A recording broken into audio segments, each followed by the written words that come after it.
Les clématites se plantent dans toutes les bonnes terres de jardin. Je fais un trou de 4 fois le volume du pot. Ici, il est à 50 cm du rosier pour éviter d'abîmer les racines. Le principe est toujours le même pour une plantation immuable. D'abord, mouiller la motte. La clématite est une plante robuste. Elle est résistante au froid en toute région. Il n'y a plus de bulles.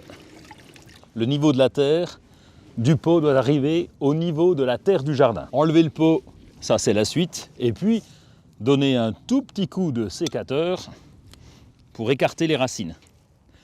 Une particularité chez les clématites, la motte doit être inclinée pour la plantation. Je vais donc retirer légèrement les tuteurs et planter en laissant la motte coucher.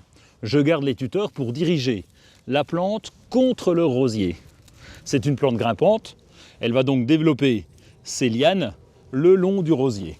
Je vais ajouter du terreau à la terre de plantation et installer du terreau dans le fond pour que le pot soit bien à l'aise. Ensuite, je recouvre avec le mélange terre-terreau et là, je fais ma cuvette pour faciliter l'arrosage. Pour une bonne association entre un rosier et une clématite, il faut déjà planter le rosier. Celui-ci est en place depuis 4 ans. Ensuite, il est plus facile de planter la clématite. Les racines de la clématite ne gêneront pas les racines du rosier déjà en place. Les clématites peuvent monter jusqu'à 2 voire 10 mètres de haut en fonction des variétés. Pour cette clématite qui va s'accrocher au rosier, j'ai laissé le tuteur de façon à ce que les lianes puissent se développer dans l'arbre.